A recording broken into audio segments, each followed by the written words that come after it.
dans la bergerie, mais qui monte par ailleurs est un voleur et un brigand. Mais celui qui entre par la porte est le berger des brebis. Le portier lui ouvre, et les brebis entendent sa voix. Il appelle par leur nom les brebis qui lui appartiennent, et il les conduit dehors. Lorsqu'il a fait sortir toutes ses propres brebis, il marche devant elles, et les brebis le suivent, parce qu'elles connaissent sa voix. Elles ne suivront point un étranger, mais elles fuiront loin de lui, parce qu'elles ne connaissent pas la voix des étrangers. Jésus leur dit cette parabole, mais ils ne comprirent pas de quoi il leur parlait. Jésus leur dit encore, en vérité, je vous le dis, je suis la porte des brebis. Tous ceux qui sont venus avant moi sont des voleurs et des brigands, mais les brebis ne les ont point écoutés. Je suis la porte. Si quelqu'un entre par moi, il sera sauvé. Et entrera, et il sortira, et il trouvera des pâturages. Le voleur ne vient que pour dérober, égorger et détruire. Moi, je suis venu afin que les brebis aient la vie, et qu'elle l'ait en abondance. Je suis le bon berger. Le bon berger donne sa vie pour ses brebis. Mais le mercenaire, qui n'est pas le berger, et à qui n'appartiennent pas les brebis, voit venir le loup, abandonne les brebis et prend la fuite. Et le loup les ravit et les disperse. Le mercenaire s'enfuit parce qu'il est mercenaire et qu'il ne se met point en peine des brebis. Je suis le bon berger. Je connais mes brebis et elles les connaissent. Comme le Père me connaît et comme je connais le Père, et je donne ma vie pour mes brebis. J'ai encore d'autres brebis qui ne sont pas de cette bergerie. Celles-là, il faut aussi que je les amène. Elles entendront ma voix et il y aura un seul troupeau, un seul berger. Amen. Que le Seigneur ajoute la bénédiction et lecture de sa parole. Veuillez vous asseoir. Alléluia. Alléluia. Que le Seigneur nous bénisse tous. Encore ce matin. Personnellement, je suis très heureux. Alors que j'étais là, perplexe, pour chercher qu'est-ce que je dirais au peuple de Dieu. J'étais là et puis, lorsque j'écoutais la bande, je me réjouissais dans mon cœur. J'ai dit que le nom du Seigneur soit vraiment glorifié. Voyez, nous avons écouté un merveilleux message, quoi qu'il était court, où le prophète parlait des Hébreux 13:8. Là-dedans, il a mis l'accent sur Hébreux 13:8 en disant que Jésus-Christ est le même hier, aujourd'hui et pour toujours. Sur ce passage, effectivement, des gens où les Grecs voulaient voir Jésus, ils se sont déplacés, mais qu'est-ce qui a fait en sorte que les Grecs aient cette envie de se déplacer pour pouvoir voir Jésus? Nous l'avons encore écouté, le prophète pouvait dire, ils ont entendu parler de Jésus. Et l'Écriture dit dans Romains que la foi vient de ce que l'on entend, et ce que l'on entend vient de la parole de Dieu. Donc ces Grecs-là ont entendu les nouvelles de Jésus, et cela a produit la foi dans leur cœur. Ils se sont déplacés pour pouvoir le voir. Pour pouvoir le voir. Et le messager disait que, effectivement, si Jésus-Christ est le même, donc si on vient pour le voir, évidemment, il faut qu'il soit présent. Mon frère, ma soeur, c'est une parole réellement très importante. Comment j'ai recevé ça lorsque j'étais là assis? Je disais, oh Seigneur, vraiment aide-moi. Bien aimé, la tâche que nous avons est difficile et elle est lourde et grave de conséquences. Il s'agit que nous puissions parler d'un Dieu, mais si nous parlions peut-être d'un Dieu qui est mort, nous pourrions avoir moins de pression. Je m'explique. Amen. Si on parle de Bouddha, on parle de moi-même, on parle de Confucius, ou tout cela, ces gens-là, ces fondateurs de religions-là, il n'y a aucune promesse dans leur documentation qui dit que Bouddha est le même hier, aujourd'hui et pour toujours. Il n'y a aucune promesse qui dit que Mohamed est toujours présent et vivant. Il n'y a aucune promesse qui dit que Confucius agit toujours quand on l'invoque. Il n'y a pas. Alors ce sont des religions mortes. Et les gens qui adorent ces gens-là ne s'attendent pas en fait au surnaturel parce qu'il n'y a aucune promesse que Bouddha a dit invoquez-moi, je vous répondrai. J'espère que vous me suivez. Mohamed, il y a quelque part, nulle part dans le Coran dit dans une sourate que bon, Mohamed est toujours vivant, toujours présent. Quand vous l'invoquez, il est présent. Il n'y a pas de sourate comme ça. Confucius, c'est pareil. Mais quand on arrive dans la Bible, alors là, tout change. Nous avons vu toute la semaine un personnage mystérieux qui est Melchisedec. Et nous avons compris que ce Melchisedec n'a pas de généalogie. Ce Melchisedec est toujours vivant. Ce Melchisedec n'a pas commencé. Et il n'est jamais mort. Il est toujours présent. Il n'a pas eu de père. Il n'a pas eu de mère. Il n'a pas eu le commencement des jours. Il n'est jamais mort. Et la Bible dit que Melchisedec est toujours présent. Et nous avons compris que ce Melchisedec est Dieu. Et quand nous balançons alors dans Hébreux 13:8, la Bible nous dit que Jésus-Christ est le même. Hier, aujourd'hui et pour toujours. Il donne encore plusieurs autres promesses. Que là où deux ou trois sont assemblés à mon nom, je suis présent. Alléluia.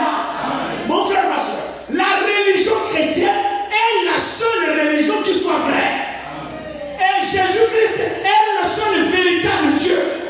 Donc quiconque n'adore pas Jésus, il est mort. Il n'y a personne qui donne la vie. Il n'y a personne qui délivre. Il n'y a personne qui guérisse. Moi je suis heureux d'adorer tel Dieu.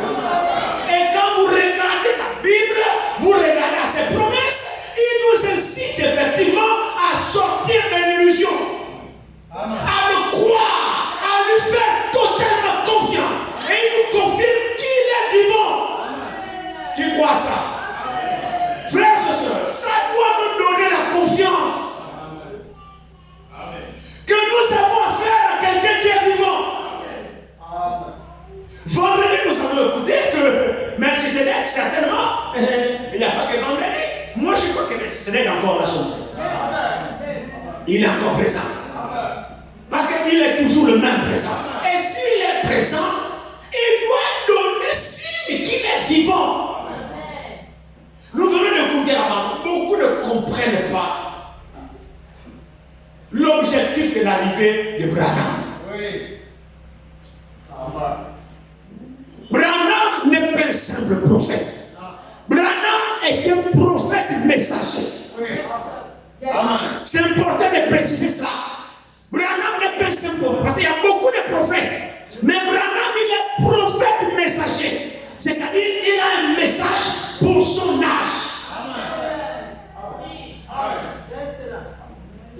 Si nous ne comprenons pas le plan divin, nous adorons Dieu selon notre théologie. Si nous ne comprenons pas le plan divin, nous adorons Dieu selon notre sagesse. Bon, nous ne sommes pas toujours présents au début du culte. L'écriture de l'introduction que notre frère a lue, c'est tout dans le psaume 33. Amen. Amen. Et là, le psaume l'a dit que Dieu, là, quand il dit, la chose arrive. Amen. Il ordonne, la chose existe. Amen. Et le psaume continue en disant, Dieu, là, il a anéanti les destins des hommes, les projets des hommes. Amen. Chacun de nous aussi a des projets. C'est important de comprendre la parole. Dieu anéantit les projets des hommes. Et si ton projet ne cadre pas avec ses desseins pour toi, ce projet-là ne verra jamais le jour. Mais il dit, ces desseins à lui subsisteront à jamais. Donc les desseins de l'Éternel subsisteront à jamais. Alors pour marcher avec Dieu, je te conseille, mon frère, ma soeur, de rechercher ses desseins. Parce que ce sont les desseins de l'Éternel que l'Éternel accomplit. Donc ceux qui ne rentrent pas dans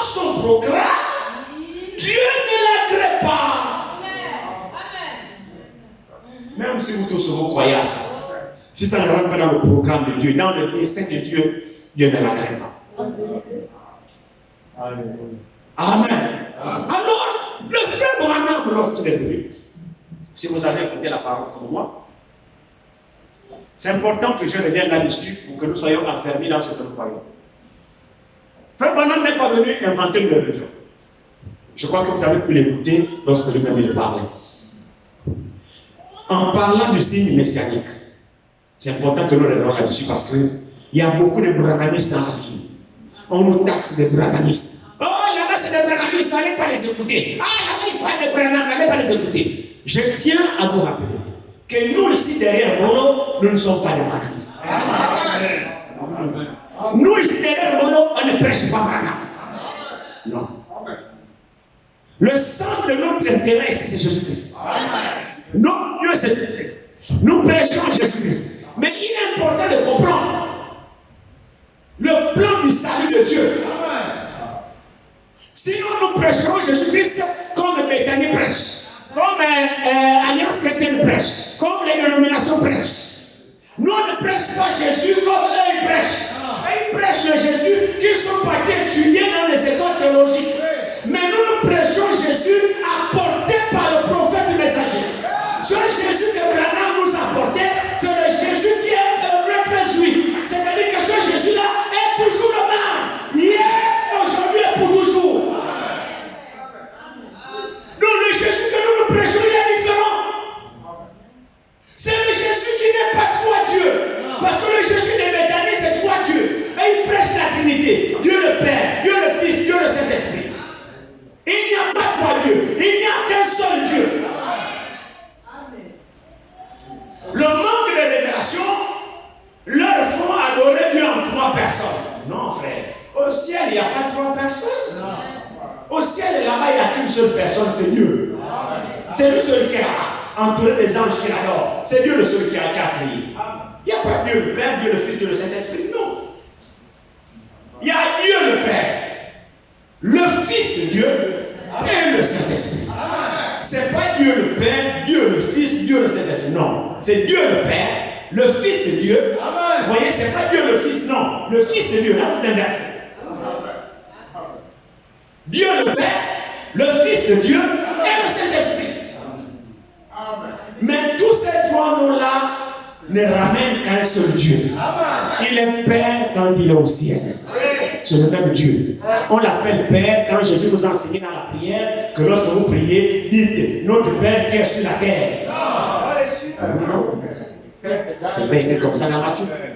Quand vous priez, dites notre Père qui est au ciel.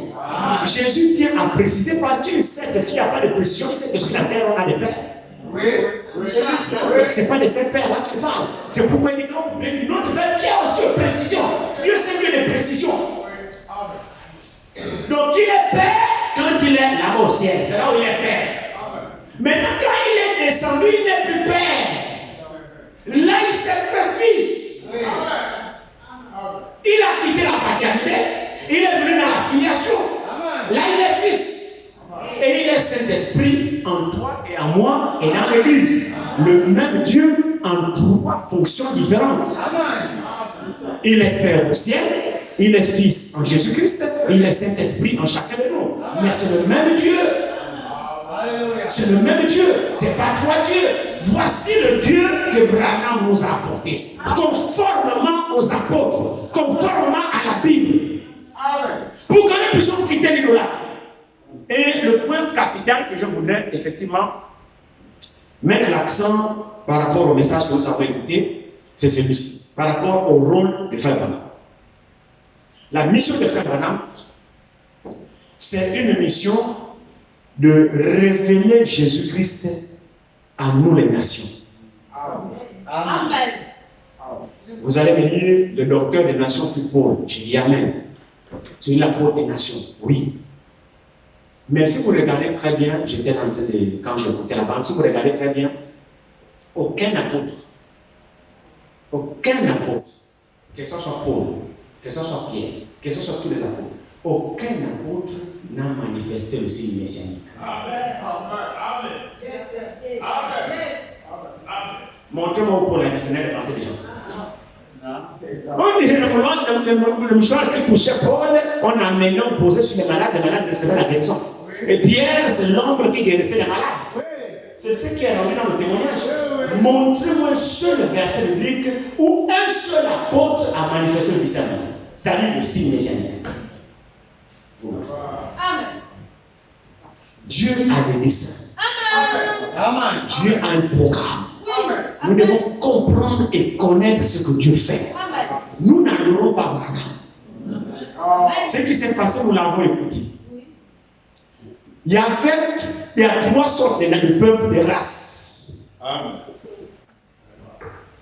Trois sortes de races. Vous avez les Juifs. Vous avez les Samaritains.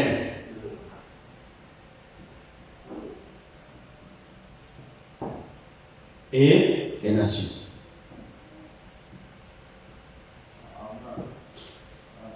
Dieu a divisé le monde en trois races.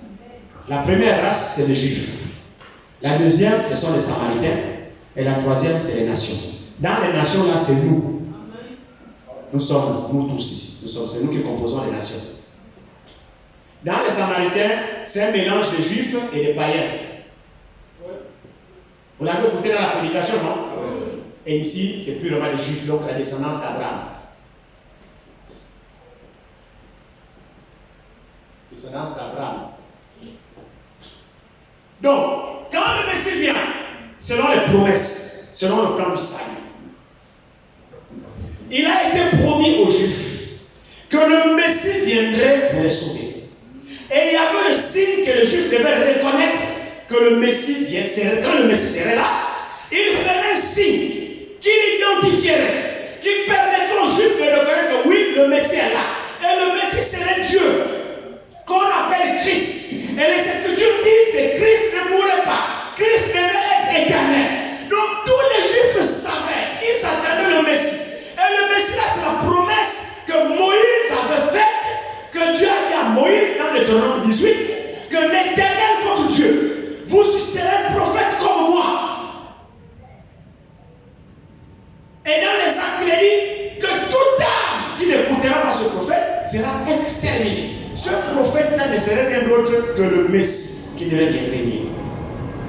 Le Messie serait qui? Le Messie serait Dieu dans la chair qui viendra pour sauver les choses. Parce que la promesse avait été faite à Abraham. Suivez s'il vous plaît. Donc, nous, les païens, nous n'attendions pas de Messie. Nous n'attendions pas de Messie. Nous, on n'avons aucune promesse. Non. Dieu n'est jamais venu chez nous. Dieu a traité avec Israël. L'alliance, la loi, les ordonnances, le culte, toutes ces choses-là, c'était pour les Juifs. Nous, on n'avait pas de loi. Nous, on n'avait rien. On ne connaissait pas Dieu. On adorait nos Jobi, nos Miri, nos Djemé. Nous, on ne connaissait pas Dieu. Dieu, c'est le Dieu des Juifs. Alors, c'est aux Juifs que Dieu a donné la loi. Et c'est aux Juifs que les promesses ont été faites. Et c'est le Juif qui attendait le Messie. Et les Juifs savaient que le Messie serait Dieu. Très bien. Quand le Messie est venu, il y avait un signe qu'il devrait accomplir, qui permettait aux Juifs de reconnaître c'est le Messie. Le signe là, c'est le signe messianique qu'on appelle le discernement des pensées. C'est ce qui différencie Jésus de tous les autres prophètes. Le signe particulier du Messie, c'est le discernement des pensées. C'est-à-dire la capacité de révéler vos secrets de cœur. Ce que tu as fait, qui tu es comment, qui est ton père, qui est ta mère. C'est le signe messianique. C'est-à-dire le signe qui appartient au Messie. C'est le signe de l'identification du Messie qui avait été promis aux Juifs et aux Samaritains. Voici les deux qui avaient la promesse. Les Juifs et les Samaritains. Parce que les Samaritains, il y avait une partie de Juifs dedans. Donc eux aussi, ils avaient la parole. Eux aussi, ils avaient la promesse. Mais nous, les nations, on n'avait pas de promesse. C'est pourquoi quand Jésus est venu chez les Juifs et chez les Samaritains. Il n'est jamais venu chez eux. Et quand vous lisez, il a parlé de ça dans la prédication, je vais juste survoler parce qu'il se fait tard. Dans Jean 4, vous allez voir comment la Bible dit ici qu'il fallait qu'il passe par la Samarie. C'était effectivement pour accomplir cette écriture, pour que les Samaritains aussi le reçoivent parce qu'ils l'attendaient aussi. Ce sont les desseins de Dieu. Amen. Ce sont les desseins de Dieu. Je survole, vous connaissez ces choses. Alors, quand il a appelé, il a manifesté le signe aux Juifs, aux premiers Juifs, nous l'avons écouté. Avant que Jésus ne rentre en scène, il a envoyé un prophète. Le prophète, là, c'était Jean-Baptiste, qui a commencé à prêcher dans le désert. Et quand Jésus est venu, c'est Jean-Baptiste qui a reconnu Jésus et qui a présenté Jésus aux Juifs. Et dit, voici l'agneau de Dieu qui ôte le péché du monde. En d'autres termes, celui que vous attendez depuis là, le voilà là. Celui qu'Esaïe avait prophétisé. Un fils nous est né, un enfant nous a été donné. La domination reposera sur son épaule. On l'appellera admirable, conseiller, Dieu puissant, Père éternel. C'était Jésus qui était rentré en scène. Mais les Juifs ne l'ont pas reconnu. Il fallait un prophète équipé de la vision spirituelle pour reconnaître Jésus. Et ce prophète, c'était un instrument préparé par Dieu lui-même. Et cet instrument, c'était Jean-Baptiste. La mission de Jean-Baptiste, c'était de présenter aux Juifs le Messie qu'ils attendaient. Et quand le Messie est venu, Jean-Baptiste a dit, voici celui que Moïse avait parlé, c'est lui. Celui que les prophètes ont parlé, c'est lui là. Celui que tout le monde attendait, c'est lui. Suivez-le, qu'il croisse et que moi j'ai diminue. Il a dit à celui-ci, allez-y, laissez-moi. Je ne suis pas venu pour former les églises. Je ne suis pas venu pour attirer les foules après moi. Je ne suis pas venu pour que les gens me suivent. Comme j'ai parlé avec mon frère la dernière fois, quand nous rentrions un peu le culte, il me rendait un témoignage de quelque part. Il a été dans certaines églises de ce message où il me dit, ah, là, quelque part là-bas, le pasteur va parler du disciple-là. Il parlait du disciple-là, donc effectivement, donc, vous voyez, même l'esprit du pasteur, c'est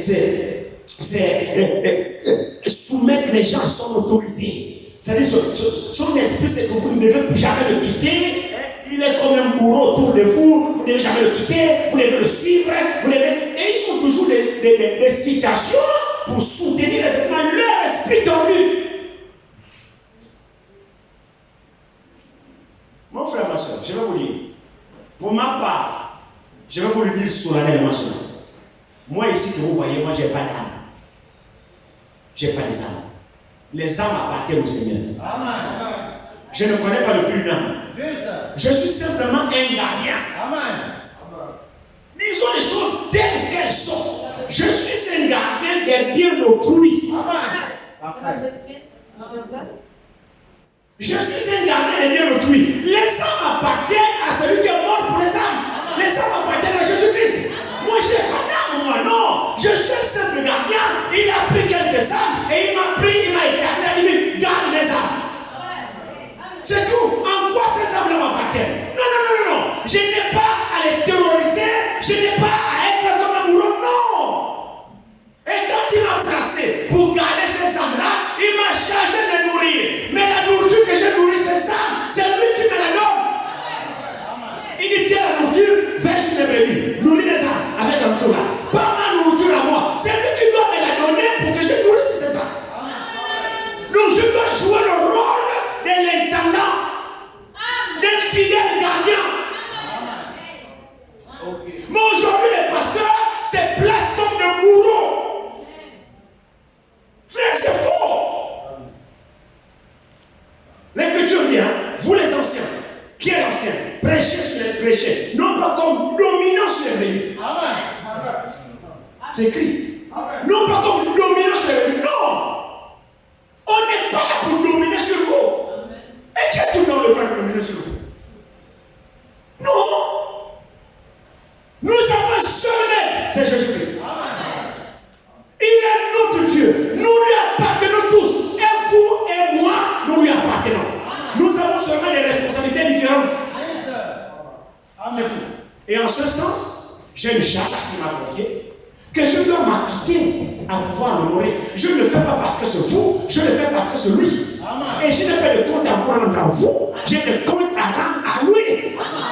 Mais c'est sûr, frère.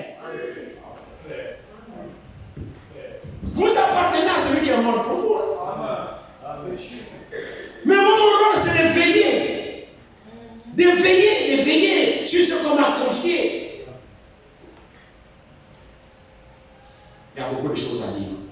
On risque d'aller dans tous les sens. Alors, je disais que le signe messianique, effectivement, quand Jésus est venu, il a manifesté le discernement des pensées. Il a appelé, il a vu Pierre. Il dit, tu t'appelles Simon. Tu t'appelles Pierre. Désormais, tu seras appelé Céphas. Ton père, c'est Jonas. Simon, fils de Jonas. Tu seras appelé Céphas. Qu'est-ce que c'est? Discernement des pensées. Personne ne l'a dit qu'il s'appelait Pierre. Personne. Il a répondu. Alors, il a vu aussi Nathanaël qui vient. Il dit, voici un Israélite dans lequel il n'y a rien de point de fraude. Nous me connais-tu? Il dit, avant que Philippe ne t'appelle, quand tu étais assis sur le figuier, je te voyais. Juste ce signe-là, Nathanaël, c'était suffisant pour lui de croire que voici le Messie. Amen. Quand il a manifesté ce signe-là devant Pierre, Pierre, c'était suffisant de croire que c'était le Messie. Pierre l'a suivi. Nathanaël l'a suivi. Amen. Ça, c'est pour ceux qui étaient juifs. Après, il est allé en Samarie. Parce qu'il fallait qu'il passe par là. Pour manifester aussi le même signe chez les Samaritains. Nous l'avons écouté dans la Bible. Il arrive au puits, il voit une femme qui est là toute seule. C'était une femme de mauvaise vie. Mais c'était une élue. Elle était prédestinée à croire. Malgré sa mauvaise vie. Le prophète dit qu'elle n'est pas sortie à l'heure où les femmes nobles sortent. Elle ne pouvait même pas marcher avec les femmes libres, les femmes mariées. Parce que c'était une femme de mauvaise vie, prostituée. Elle partait d'homme en homme, homme en homme, homme en homme. Alors elle avait un sale témoignage. Aucun homme responsable ne pouvait laisser sa femme en compagnie de cette femme-là. Alors elle a choisi, elle, aller au puits à une heure particulière que les femmes libres ne sont pas allées.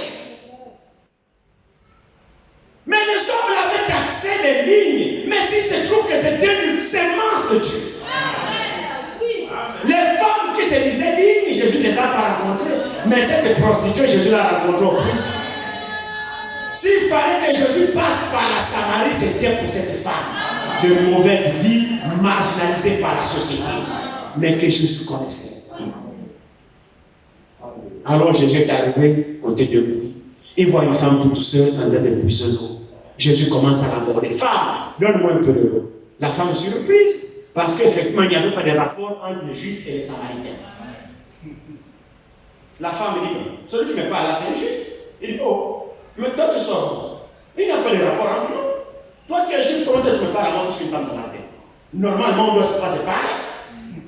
Jésus dit, oh, si tu connaissais le don de Dieu, amen. Si tu connaissais l'heure de ta visitation, amen. Si tu connaissais la grâce que tu as, amen. Si tu savais celui qui est devant toi là et qui te demande à boire, toi-même tu aurais pu lui demander à boire. Amen.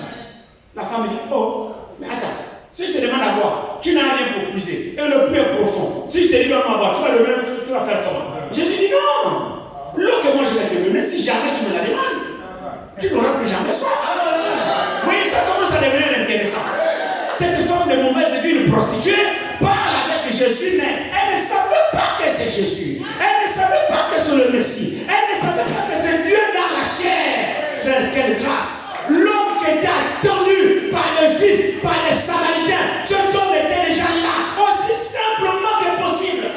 Les choses de Dieu sont simples. Les choses de Dieu ne sont pas compliquées. Jésus était Dieu manifesté dans la chair qui parle à une prostituée. Amen. Et même encore, avant de pouvoir rencontrer cette prostituée, il a pris les devants. Il savait que ses disciples n'avaient pas encore la foi. Amen. Vous suivez cela? Il avait mal apprécié cela. Il savait que les disciples étaient encore charnels. Et si les disciples le voyaient parler avec une prostituée, ils vont s'achoper. Alors il a pris soin de les éloigner.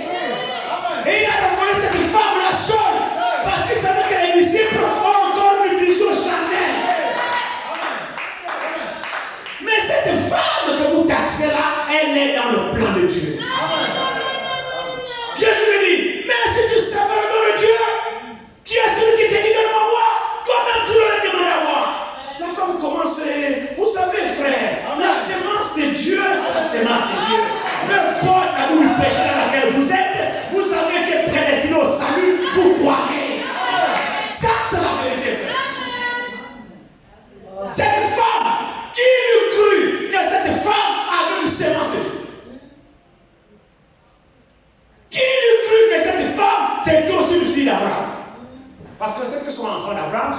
foi. Amen. Amen. Le puits est profond. Nous, mais. Il dit non. L'eau que moi je vais te donner, tu n'auras plus jamais soif. L'enfant dit, ah bon? Il dit non. Jésus ne ment pas. Combien de fois que Jésus ne ment pas? Alléluia. Est-ce que c'était réellement vrai ce que Jésus disait? Que l'eau que je vais te donner, tu n'auras plus jamais soif. Mais les sources d'eau vives jailliront de ton sein. Vous le croyez? Mais c'est sûr et certain. La femme touchée par cette eau. Oh Seigneur, donne-moi de cette eau. Vous voyez, même le puits qu'elle veut, elle ne s'est même pas occupée de cette eau-là. Elle a laissé sur le côté. Elle dit non, Seigneur, donne-moi cette eau. Il dit oh, doucement, va d'abord chercher ton mari. Nous avons écouté tout de suite là. Le Seigneur a capté son problème. Quand elle dit à la femme, va chercher ton mari, en réalité, le Seigneur touchait le point dans lequel la femme était. C'est comme ça que la prédication te touche aussi, dans le point dans lequel tu es. Ne te fâche pas contre le prédicateur. Était-il nécessaire que Jésus dise à la femme là comme ça? Oui. Pourquoi? Jésus voulait l'interpeller, qu'elle prenne conscience dans l'état dans lequel elle est, la vie qu'elle mène. Quand Jésus dit va chercher ton mari, Jésus savait qu'elle n'a pas de mari. Jésus voulait que la femme elle-même réalise. C'est pourquoi je ne vais pas chercher ton mari. Donc Jésus parle à sa conscience. Oh, comme c'était une élue, elle ne s'est pas fâchée. Elle-même a reconnu sa position. Elle dit je n'ai pas de mari où tu me vois là. Moi je n'ai que mon ami, je n'ai pas de mari. Le Seigneur a attendu qu'elle soit honnête pour confesser son état avant que la solution vienne. Quand elle a dit je n'ai point de mari, Jésus a dit oh frère, c'était le cœur de cette femme qui parlait. Jésus dit tu as dit vrai. Car tu en as eu 5. 5. Tu en as eu 5. C'est beaucoup, hein? Oh. Ça, j'ai pas envie de dire ça. Jésus dit, tu en as eu 5. Et même celui que tu as maintenant là, donc c'était le 30e, le 6e. Waouh! Même le 6e que tu as là n'est pas le tien. La femme, au lieu de se frustrer de ce que le Seigneur révèle son état, au lieu de se fâcher, parce que le Seigneur, c'est fort de dire ça. Amen. Qu'est-ce que vous croyez? Tu as eu 5. Même celui que tu as même pas. Attends, tu veux me dire quoi? Tu veux me traiter comme quoi? Elle n'a pas dit ça à Jésus. C'est Jésus qui lui dit c'est ta vie. Va chercher ton mari. En principe, tu devais avoir un mari. Jésus n'a pas dit va chercher tes maris. Va chercher ton mari. Oh, je n'en ai pas. Il dit oui, tu as bien. Parce que tu as eu 5 dans ton palmarès. Et là, tu es au 6e. Et même lui encore aussi n'est pas ton mari. Donc, il y a des gens, sur la base de cette écriture, il y a des gens qui vivent avec les hommes qui ne sont pas les maris. Dis Amen. Amen. Il y a des gens qui sont avec les gens qui ne sont pas leurs maris. Vice versa. Mais elle était bien avec quelqu'un. Elle était bien avec quelqu'un. Jésus dit, n'est pas ton mari. C'est pas le fait d'être avec quelqu'un qui est le facteur direct parce que c'est ton mari. Non. Non. Jésus a dit, même celui que tu as là, elle avait bien quelqu'un. Peut-être l'eau qu'elle puisait là, c'était pour ce monsieur la Gaïa qui est assis sur le lit. Elle partait puiser l'eau du Gaïa. Mais même celui que tu as là, c'est pas ton mari. Jésus l'a dit. Si ça aurait été son mari, Jésus aurait pu dire oui, c'est lui ton mari. Maintenant, ce qui a intéressé la femme, ce n'est pas l'état de son péché, mais c'est de voir un homme qui ne l'a jamais connu révéler son état à sa vie. Voici ce qui intéresse le croyant. Ce qui intéresse le croyant, c'est la parole qui touche son cœur quand il écoute. Voici ce qui intéresse le croyant. Quand elle a écouté ça, elle seule savait le secret de sa vie et que cet homme ne connaissait pas. Lui a dit, oh! Attends, comment tu as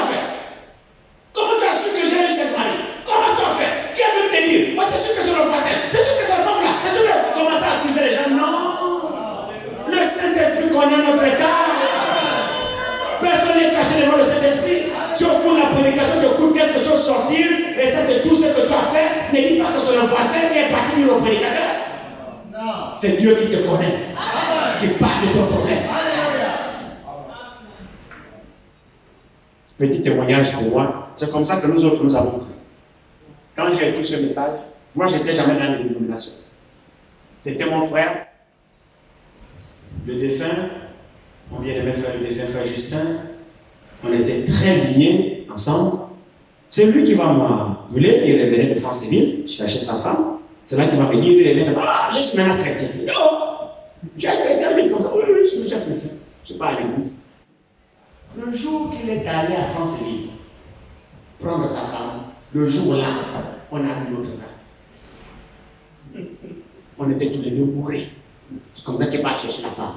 À peine un mois, quand il revient, il dit, moi je suis déjà chrétien. Toi comme ça, chrétien. Oui, je pars à l'église. Bon alors, c'est comme ça que c'est lui qui m'a dit. C'était dans une maison d'un monsieur, François connaît. Dans une maison de monsieur au quartier où on habitait, église maison. On arrive, la maison, le salon se transforme en église. On arrange les bancs, les places de coussins. La chair, c'est la salle à manger. On transforme la salle à manger là où le pasteur monte qui prêche. Ce monsieur-là, je ne l'oublierai jamais. C'était un mercredi le premier jour. On est assis, combien de personnes? Peut-être même pas 8. Tout petit salon, peut-être 4, 5, j'en sais rien. C'est ça l'église, oui, c'est l'église. On est là, c'est lui-même le pasteur qui conduisait les chants, les quartiers. On finit, on passe à Corbeil, un peu le même prêche. Quand j'étais là, assis, ce monsieur-là commence à prêcher. Je suis là assis. Quand ce monsieur prêche, frères et sœurs, je suis derrière. C'est ma vie que le monsieur est en train d'étaler comme ça, en plein jour. Bien entendu, pour moi, le coupable n'est pas loin, c'est mon frère. Je l'attends jusqu'à la sortie. Quand on est sorti, je ne l'ai pas raté, j'ai dit Justin, il faut arrêter ton désordre. Toi, tu ne m'as pas amené chez tes gens là, d'abord c'est ce qu'elle dit, vous parlez de mes choses. Allez, c'est mal, mais quelque chose. Ce qu'il a dit là, c'est parce qu'on a fait le jour là, on était ensemble, on a fait le jour là. Il dit non, moi je ne lui ai rien dit, je lui ai dit arrête. Comment il a su ça? Même les détails, on était à deux. Il dit c'est pas moi, oh. J'ai trouvé ça bizarre. Deuxième jour, vendredi, on est retourné à l'église. Là, c'était encore grave. Qu'est-ce qui se passe? Comment l'homme là, il est franc? Moi, je suis à Douma. Il ne connaît pas, on n'est pas parenté. Dans le Kougoulou, il n'est pas là-bas. Comment il dit exactement les choses que moi je fais? Dimanche, j'ai demandé à le rencontrer. Ça allait vite avec moi. Ça allait vite. Mercredi, vendredi, dimanche. Après le coup, j'ai demandé à le rencontrer. Dis-moi, toi là, quand tu parles de tes choses-là, tout ça. Il dit non, moi je ne connais pas tes choses. Je ne connais pas. J'avais une seule question. C'était tellement vrai ce qu'il prêchait que mon cœur était convaincu. Frère, la prédestination existe. Je vous dis la vérité. C'est vrai, frère. Moi, ici, comme vous voyez, moi, je n'étais pas dans les églises. Je ne connais pas. La mécanique, je ne connais pas l'illumination, je ne connais pas. Donc, j'ai dit, moi, droit dans le monde, direction message.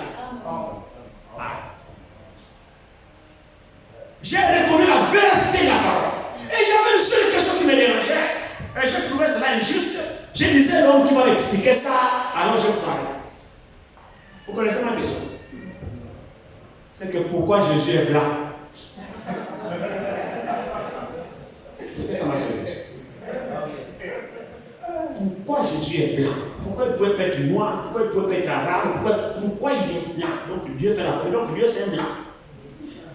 Pourquoi Jésus est blanc? C'était ma seule question. Mais vous savez, il y a des questions que vous posez par incrédulité, mais il y a des questions que vous posez par conviction parce que vous voulez vraiment savoir. La disposition est différente dans votre cœur. Celui qui pose la question dans le but réellement de savoir est prédisposé à éviter. Et c'est l'état dans lequel j'étais. Et je vous dis qu'il ne m'a même pas dit grand-chose. Je ne sais pas comment la réponse qu'il m'a donnée m'a totalement convaincu que j'ai cru que oui, ça allait. Il m'a dit, c'est la souveraineté de Dieu. Ça va promettre. Quelqu'un qui était chauffé avec l'esprit de discussion, et souveraineté de Dieu, comment expliquer? Quand il m'a dit non, Dieu est souverain. Mais Dieu n'est pas blanc, Dieu n'est pas noir, Dieu n'est pas ceci. Dieu est souverain. Frère, quand il m'a donné cette réponse, la clarté qui a sorti dans mon cœur, dit, mais en fait, c'est vrai. Et le Saint-Esprit même m'a convaincu pour dire, Dieu n'a de compte à rendre à personne. C'est comme s'il pouvait me choisir. C'est comme ça que j'ai compris ça. Je n'ai même pas fait 3 mois, j'ai pris mon baptême. Je n'ai même pas duré, peut-être d'un coup, j'ai pris mon baptême. Directement. Donc Dieu, quand sa parole sort, les enfants de lui se reconnaissent. C'est la vérité. Ne te fâche pas. Ils se reconnaissent. Alors cette femme a reconnu que non. J'apprends toujours comment les pharisiens, les scribes et les docteurs de l'homme nous enseignent pour nous dire que non, le Messie viendra. Quand le Messie viendra, voici le signe par lequel on le reconnaîtra. Il nous révélera le secret du cœur. C'est ce que la femme, pendant que Jésus a révélé ses secrets, la femme a dit, je sais qu'il y a le Messie qu'on appelle Christ. Parce qu'on nous dit toujours dans la parole que quand Christ viendra, c'est lui qui nous révélera ces choses-là. Vous voyez, quand quelqu'un est disposé d'écouter la parole et de la recevoir, mais Jésus ne fait que se dévoiler. Avez-vous vu la réponse de Jésus? Jésus a dit, je le suis moi. Parce que le terrain était déjà favorable. Il n'y avait pas d'obstacle. Elle-même cite déjà l'écriture. Je sais. Quand je pars à l'église, vous voyez, c'est pas de, malgré sa mauvaise vie, quand elle partait à l'église, c'est pas pour chauffer les bancs. Quelque chose rentrait. Elle a retenu quand même cette écriture. Que quand le Messie viendra, c'est lui la solution à mon problème. Amen. Ma prostitution là, quand il viendra, il est capable de me délivrer. Amen. C'était les prédispositions qui étaient en elle. Et quand elle a répété ça à Jésus, Jésus a dit que c'est moi. Elle l'a reçu. Amen. Son compte était réglé. Amen. Jésus n'a pas eu besoin de lui dire, abandonne ton mari là, ne vis plus cette vie, ne fais plus ceci. Non, son cas était réglé. Elle a rencontré Jésus, ça a été transformé, elle est partie rendre témoignage. Elle n'est pas partie prêcher. Non. Parce que c'est là où les Daniels, les églises se soutiennent que non, une femme doit prêcher. Une femme peut prêcher. Il prend l'exemple, la femme au puits. Elle est partie prêcher pour dire non, elle n'est pas partie prêcher. Elle est partie rendre témoignage. C'est deux choses différentes. La femme a le droit de témoigner de ce que Dieu a fait dans sa vie. Mais la femme n'a pas le droit de prêcher, enseigner. C'est-à-dire, comme je suis debout là, sur la chaîne, Bible ouverte, j'ai lu la Bible, vous êtes là assis, la femme lit la Bible, elle prêche. C'est interdit. C'est une abomination. Abomination, c'est quelque chose qui fait vomir.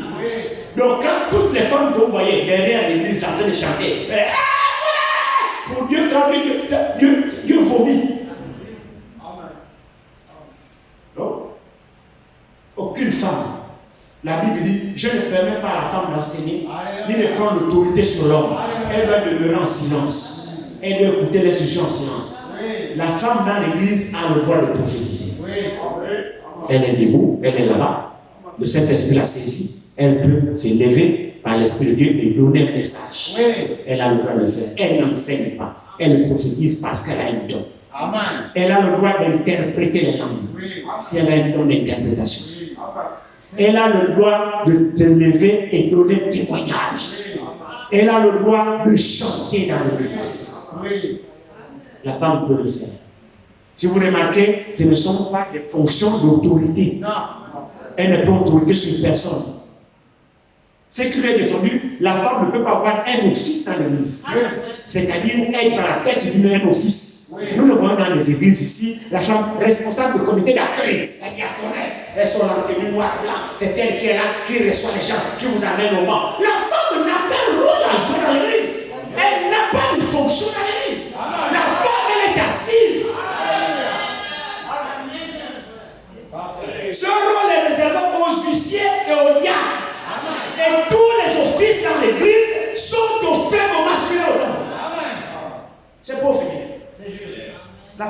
assises. C'est les frères qui reçoivent les gens, qui les conduisent, les font asseoir. Ce n'est pas les sœurs.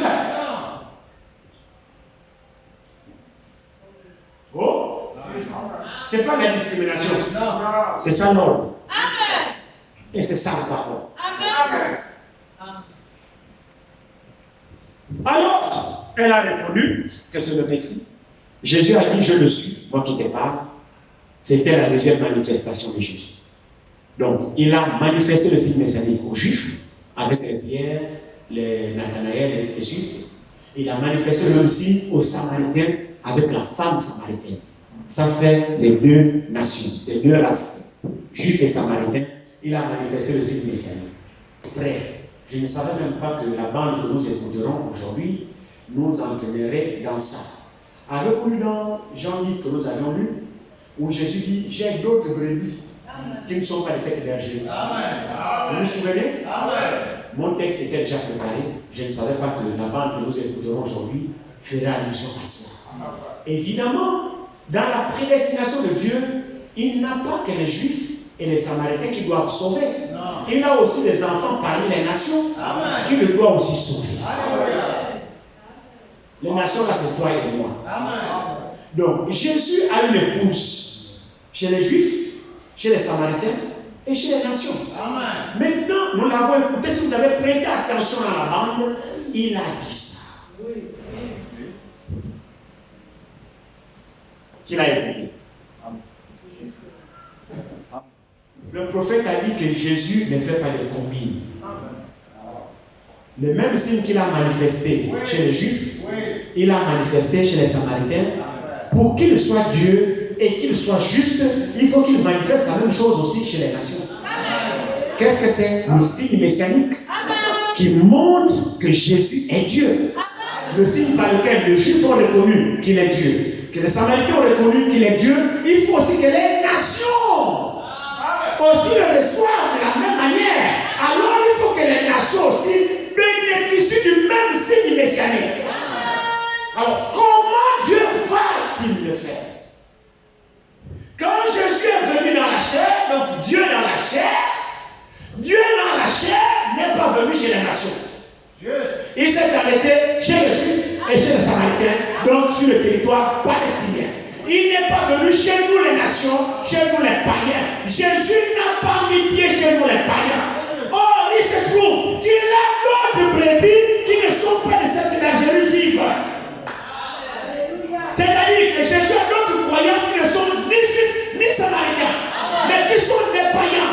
Ce sont d'autres brebis qu'il a, d'autres croyants qu'il a, qui ne sont ni juifs ni samaritains. Il faut qu'il aille les chercher. Laissez-moi vous régler ça. Prenons Jean 10 ici.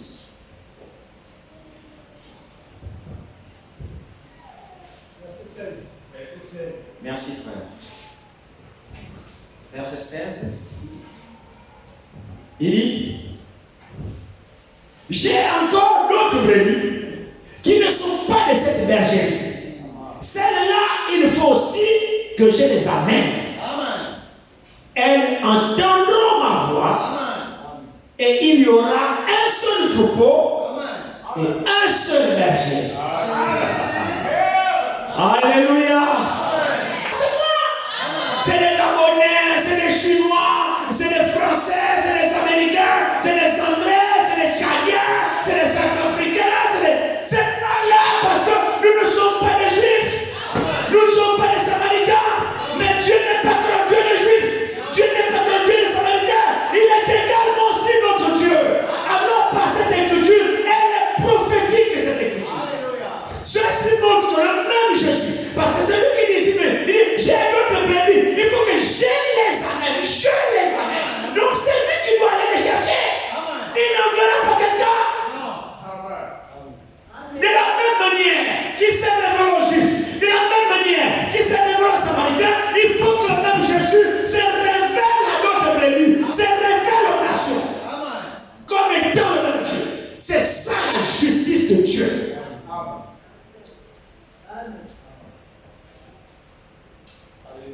Comment il va le faire? Alléluia. Quand il est venu dans un corps de chair, pour mourir pour l'humanité, Amen. il s'est arrêté en Israël, en Palestine. Il n'est pas venu chez nous. Mais il est hors de question. Parce qu'il a aussi une épouse parmi les nations.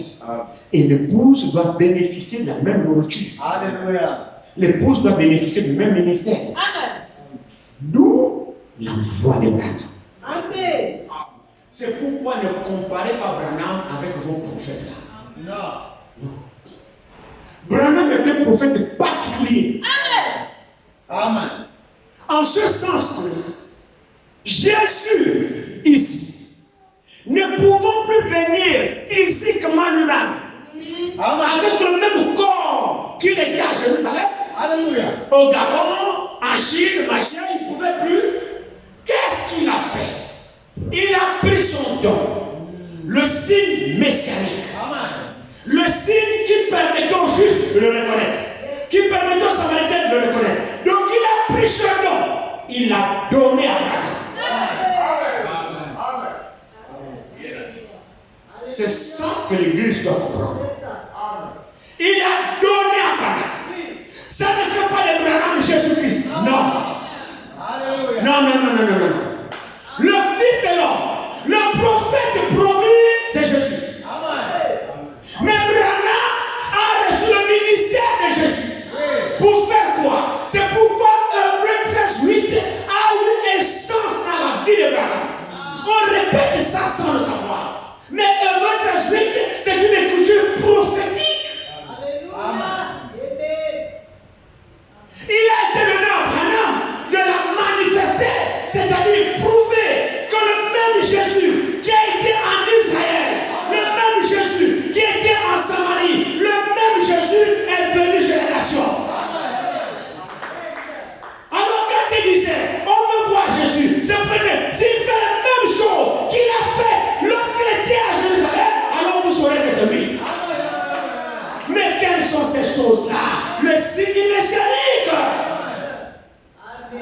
Pour ce qui est des guérissons, tout ça, tout le monde peut guérir, même les innovations guérissent. Ce n'est pas de ça dont il s'agit.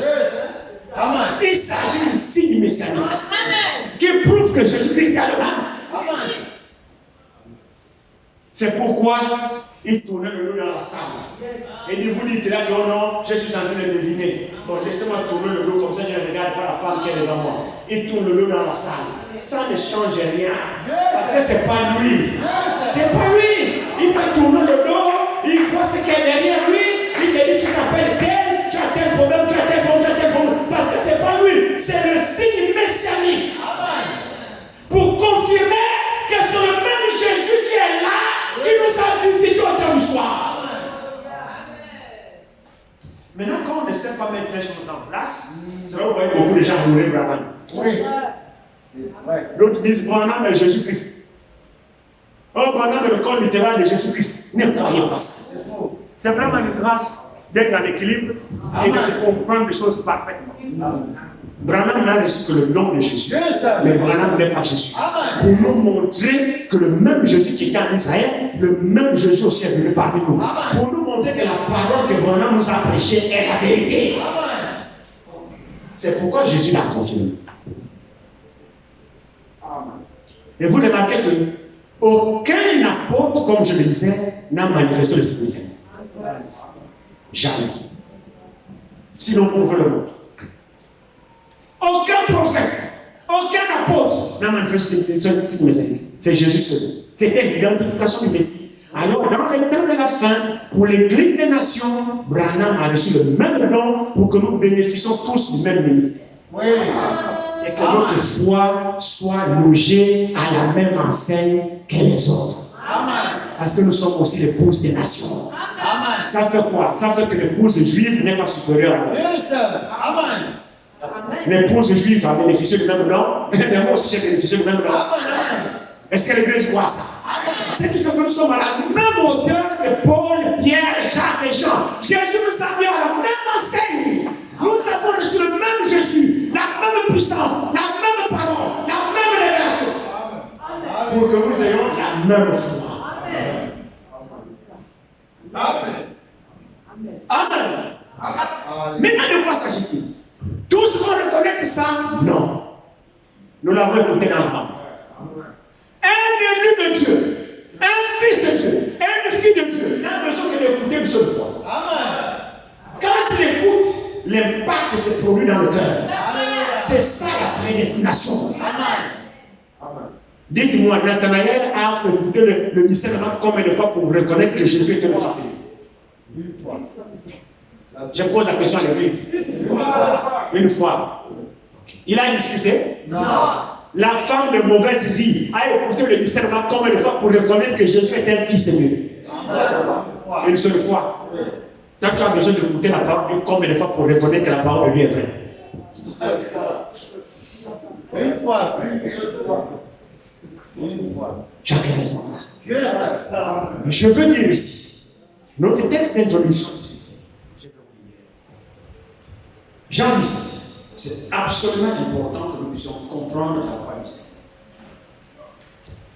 Nous ne sommes pas ici pour donner nos propres pouvoirs. Non, nous sommes ici pour que Dieu lui-même parle. Et les brebis du Seigneur sont équipées de reconnaître la voix du Seigneur. Prenons Jean 10 ici. Il dit, verset 7 dit, lorsqu'il a fait sortir toutes ses propres brebis, il marche devant elles. Et les brebis le suivent parce qu'elles connaissent sa voix. Amen. Là aussi, c'est une écriture prophétique. Est-ce que Jésus parle ici aux brebis littéralement? Non. Aux moutons dans le vrai sens du mot? Non. Ici, ce sont des humains. Amen. Que Jésus parle des brebis. Ce sont des humains. Donc en réalité, des humains. Les humains, c'est qui? C'est toi, c'est moi. Amen. Cette écriture nous montre qu'il y a une catégorie de personnes qui vivent sur cette terre, qui sont des fils et des filles de Dieu. Amen. Cette écriture nous montre qu'il y a une catégorie de personnes, pas tout le monde, parce que nous devons être dans l'esprit de l'écriture. Amen. Pas toutes les brebis, mais il y a des brebis qui appartiennent au Seigneur. Amen. Et ces brebis-là, c'est sur ces brebis en réalité que nous nous focalisons. Amen. Pas les brebis autrui, non. Les brebis du Seigneur qui sont sa propriété. Le Seigneur dit que ces brebis-là connaissent sa voix, lui. Oh, nous savons que la voix du Seigneur a toujours été sa parole. Dieu n'a pas de voix. Non. La voix de Dieu a toujours été sa parole. Amen. Si ce n'est pas la parole ici, et la parole, c'est pas comment je pense. Non, la parole, c'est ce qui est écrit ici. Alléluia. C'est pour cette raison, mon frère, ma soeur. La première exigence que nous avons, c'est qu'au milieu de nous, il ne doit rien d'autre avoir si ce n'est la parole et la parole de Dieu. Alléluia. Amen. C'est la première exigence. Il ne faut pas qu'au milieu de nous, il y ait des femmes. Non. Ceci a vraiment une importance capitale. Quand nous nous rassemblons ici, frères, nous ne venons pas ici pour écouter non. Non. Nous ne venons pas ici pour écouter les espoirs de l'homme. Non. Vous ne venez pas ici pour que je vous parle de ma femme, je vous parle de mes enfants, je vous parle de mes exploits. Ce n'est pas pour ça que vous venez ici. On ne vient pas ici pour raconter vos histoires. C'est ça que la Bible parle des femmes. Oui. Quand on se tient derrière la chair, on ne vient pas aussi pour parler de la politique. Non, non, non. La politique, c'est un politicien. Nous, quand on se rassemble ici, on n'a qu'un seul objectif, c'est de parler des choses de Dieu. Ah, ça, je suis catégorique là-dessus. Nous devons, notre objectif, c'est la parole. Amen. Vous savez pourquoi? Je pensais à ça dans mes pensées, on l'a même écouté dans la langue. Pourquoi nous devons parler de la parole de Dieu? C'est parce que la parole est Dieu. Amen. Et que tout ce que Dieu a fait, Dieu l'a fait au travers de la parole. Amen. Alors, si Dieu l'a fait au travers de la parole, alors Dieu n'est redevable qu'envers ce qu'il a dit. Amen. Vous voyez pourquoi on ne joue pas avec ces choses-là? Juste. Vous qui partez écouter n'importe quoi dans n'importe quoi, vous n'aurez jamais Dieu. Et votre foi sera vaine. Dieu n'est redevable qu'envers ce qu'il a dit. Si Dieu n'a pas dit quelque chose, Dieu n'est pas concerné par ce qu'on vous dit. Vous pouvez raconter vos choses du matin jusqu'au soir. Si ce n'est pas la parole de Dieu, Dieu n'est pas dedans. Vous adorez Dieu en vain. Vous perdez votre temps. Parce que Dieu, vous savez, j'ai pensé à ça la nuit. Et ça ici, c'est un contrat que Dieu nous a donné. Alléluia. Ça ici, c'est un contrat. Que Dieu nous a donné ici. Il dit, mon contrat avec vous ici. Pour ceux qui travaillent, ils savent ce qu'on appelle le contrat de travail. Alléluia. Le contrat de travail, c'est ce que vous liez avec votre employeur. Amen. Tout est défini par écrit. Il y a un contrat de travail. Alors, le travail de l'employeur n'a pas le droit de t'exiger des choses qui ne sont pas contenues dans le contrat. Et toi, avant d'être embauché, tu prends connaissance du contrat et tu signes. Lui est approuvé. C'est juste. Alors, ce qui te lie entre toi et l'employeur, c'est le contrat. Amen. Tu es tenu de t'acquitter de toutes les tâches dont le contrat t'exige, plus que tu as sous-signé. Maintenant, l'employeur n'a pas d'exiger des choses qui sont extra-contrat. Tu as le droit de refuser la robe du travail de ton tête.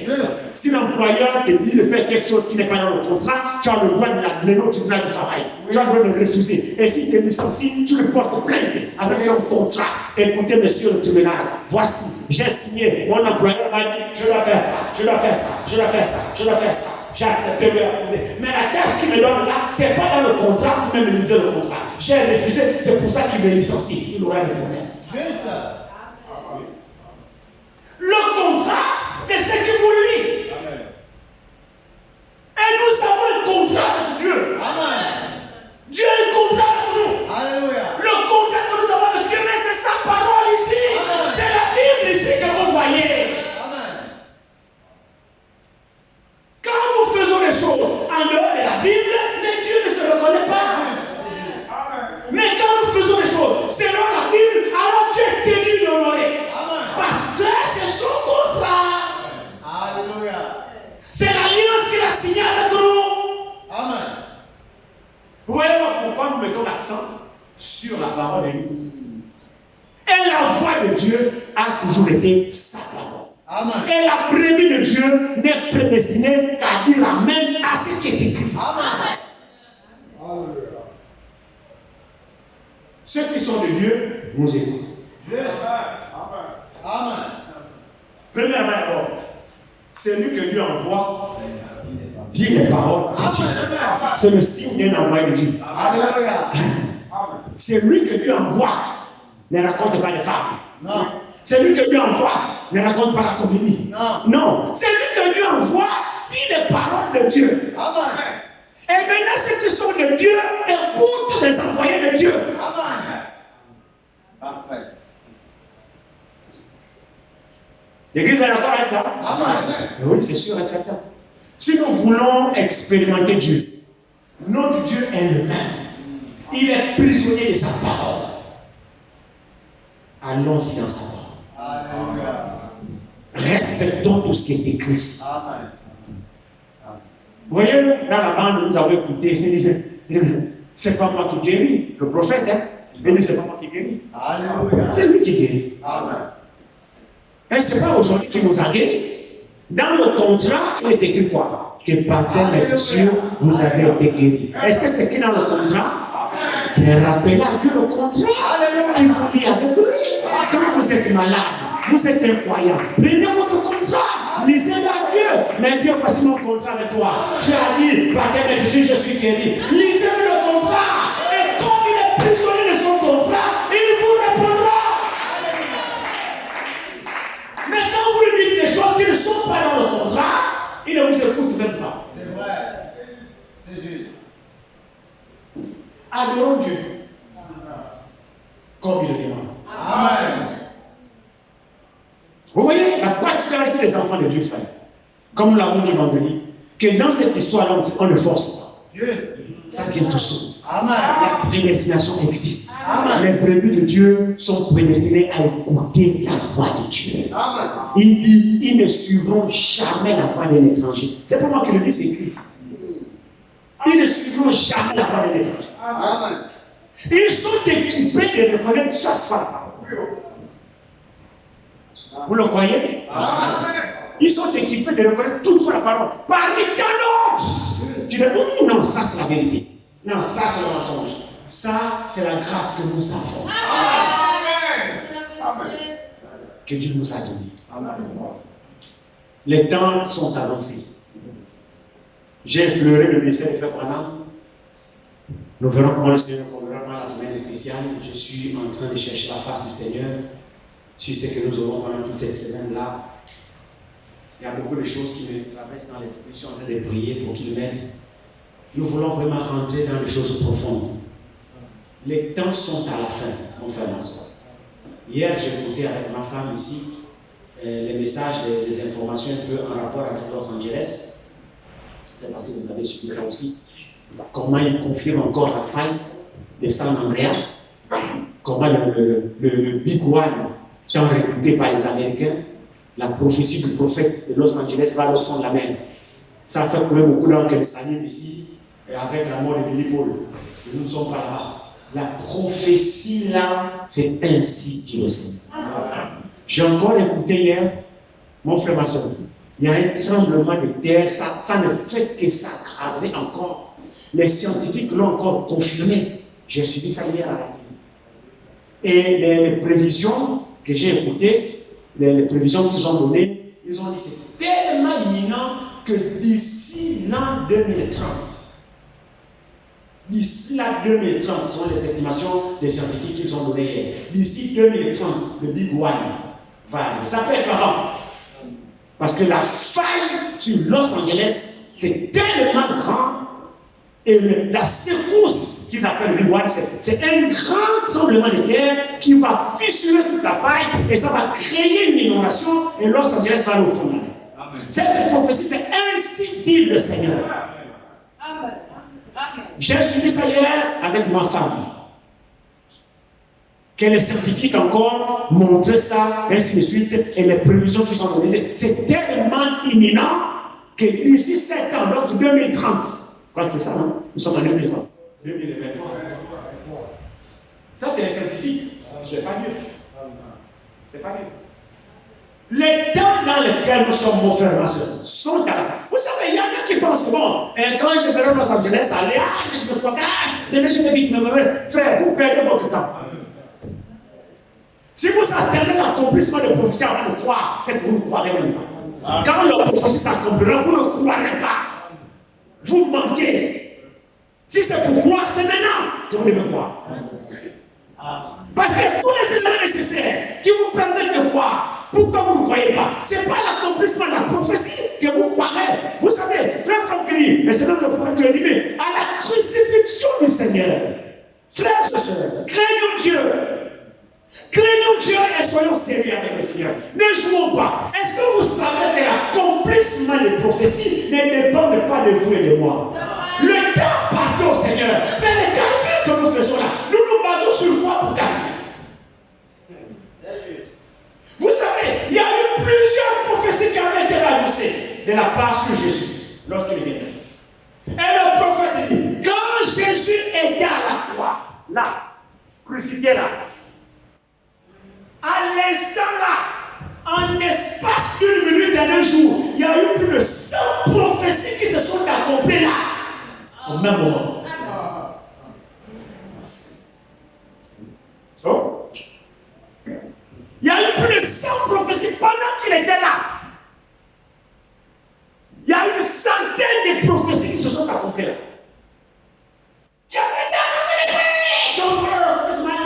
qu'il était là. Bon, maintenant si tu faisais le calcul que non, je vois que peut-être prophétie, bon, attends d'abord, qu'est-ce que tu en sais? Dieu est celui qui a compris sa parole. En son temps. Et en ce moment, la bonté de Dieu consiste à nous prévenir d'avance. Mais n'attends pas les choses pour croire. Nous n'avons plus de temps, mon frère, ma soeur. Nous n'avons plus de temps. Il y a beaucoup qui sont en train de spéculer sur la guerre en Israël. Il y a beaucoup de spéculations là-dessus. Nous ne sommes pas là pour spéculer sur quoi que ce soit. Nous sommes là pour croire à ce que Dieu a dit. Et que ce que Dieu a dit s'accomplira. Le temps que nous avons, c'est le temps de croire. Et tu as besoin du Seigneur. Alors la voix du Seigneur tu es aussi parvenu. Parce qu'il a été une brebis à moi, en tant que maman. Si tu es une brebis du Seigneur, c'est que forcément la voix du Seigneur t'est parvenue. Et le Seigneur a dit, ils me suivront. Ils ne suivront pas la voix d'un étranger. Alors le signe que tu es la brebis du Seigneur, c'est que tu dois suivre le Seigneur. Et le Seigneur, c'est sa parole. La voix du Seigneur, c'est sa parole. Le signe que réellement tu es la brebis du Seigneur, c'est qu'on doit te voir attaché. Parce que la voix du Seigneur, c'est sa parole. Ne pensez pas que la voix du Seigneur, c'est comme vous entendez un son. Non, la voix du Seigneur, c'est sa parole. Amen. Donc le signe que tu es la brebis du Seigneur, c'est que tu t'attaches à sa voix qui est sa parole. Et tu marches en conséquence. Alléluia. Et nous sommes présentement à l'accomplissement de cette écriture prophétique de Jean 10, verset 16. Nous ne sommes plus aux brebis des Juifs en Israël. Non, nous ne sommes pas des brebis juifs. Il a fini d'annoncer sa voix aux brebis juifs. C'est terminé là. Mais nous sommes à l'accomplissement de l'écriture prophétique de Jean 10, verset 16, qui dit, j'ai d'autres brebis qui ne sont pas de cette bergerie. Nous sommes en plein dans l'accomplissement de cette écriture. Et nous sommes même à la fin de l'accomplissement de l'écriture. Parce que le dernier élu des nations, c'est le dernier élu des nations, la dernière brebis qui lui a écouté ce message, qui lui a écouté cette voix. Peut-être la dernière brebis là est ici sur la terre. Je ne sais pas si l'église est connectée avec moi. Je souhaiterais vraiment que vous soyez connectés avec moi. Je termine. Réalisons cela ici. Réalisons cela. Si vous ne comprenez pas bien les choses, laissez-moi vous dire que nous sommes dans cette écriture prophétique. Jean 10, verset 16. J'ai encore, il parlait à qui? Premièrement, il parlait ici à Jérusalem. Il parlait ici aux Juifs. Maintenant, quand il a fini de parler aux Juifs, maintenant il s'attaque à nous les nations. Nous sommes là au verset 16 de Jean 10. Il dit, j'ai encore d'autres brebis qui ne sont pas de cette bergerie. Donc ici à Jérusalem où je suis présentement. Celles-là, il faut aussi que je les amène. Amen. Alléluia. Amen. Je les amène. Il dit, il faut que je les amène.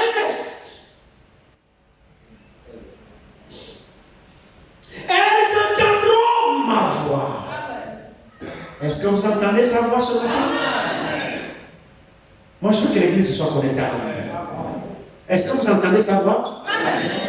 Mes frères et sœurs, c'est dans vous que ça s'arrête. Vous voulez qu'on vous explique les écritures comment? Ça, c'est une écriture qui nous concerne, nous. Nous ne sommes pas littéralement des Juifs. Nous ne sommes pas des Samaritains. Il a fini avec le troupeau juif. Il a fini avec le troupeau samaritain. Maintenant, il dit, il a d'autres brebis qui ne sont pas de la bergerie juive.